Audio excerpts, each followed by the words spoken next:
A reluctant traveler. Essential question: what can learning about different cultures teach us? I think packing winter clothes in August is weird, Paul said, looking from his bedroom window onto West 90th Street. This wasn't going to be a fun vacation. He was sure of it. His mom contradicted. It's not weird, honey. Argentina's in the southern hemisphere, and we're in the northern hemisphere, so the seasons are opposite. To Paul, this was just another reason to want to stay in New York City.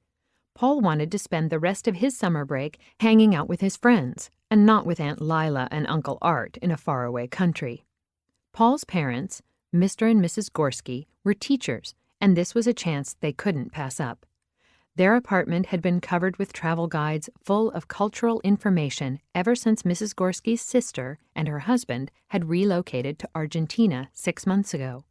The Gorskis had big plans. Paul, on the other hand, wanted to sleep late and play soccer with his friends. They lived in a city already. Why were they going to Buenos Aires? As their plane took off, Paul's dad said, "Look down there. That's the island of Manhattan, see? You can even see Central Park."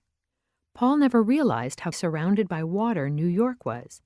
Many hours later, as the plane was landing in Buenos Aires, Paul noticed similar outlines of a city on the water and bright lights, just like home.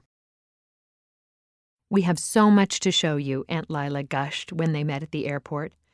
They had a late dinner at a restaurant, just as they often did back home, but the smells coming from its kitchen were new. Uncle Art ordered in Spanish for everyone: empanadas, small meat pies, followed by parrillada, grilled meat, chimichurri, spicy sauce, and ensalada mixta, lettuce, tomatoes, and onions. Paul made a face. "Don't be critical, Paul," his mom said. "Just take a taste." Though some of the foods were new, the spices and flavors were familiar to Paul. "Mom, I had something like this at Cesar's house," Paul said, after biting into an empanada. "This is really good." As he was complimenting the food, Paul felt his bleak mood improving. Their first full day in Buenos Aires brought a rush of new sights, sounds, and languages. Paul noticed that, like New York, Buenos Aires had people from all over the world. His Aunt Lila remarked, "We speak Spanish, but I really need to be multilingual." On a plaza, Paul saw a group of people dancing to music he'd never heard. Paul had seen breakdancing on the street, but never dancing like this. "That's the tango," Uncle Art said. "It's the dance Argentina is famous for." Being a soccer player, Paul, I know you have an appreciation for people who move so well. "You know, that is pretty cool," Paul admitted. Around noon, they piled back into the car and drove to the most unusual neighborhood Paul had seen yet. All the buildings were painted or decorated in yellow and blue. "Soccer season has started here," his Aunt Lila said. "Huh?" Paul asked, wondering if there had been a misunderstanding. "Isn't it too cold for soccer?" he asked.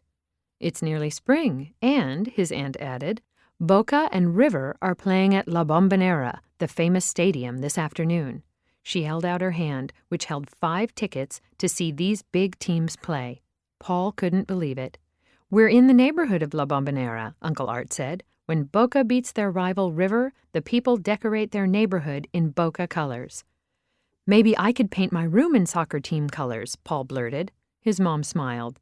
"I congratulate you, Paul. You've turned out to be a really great traveler." Paul smiled, too.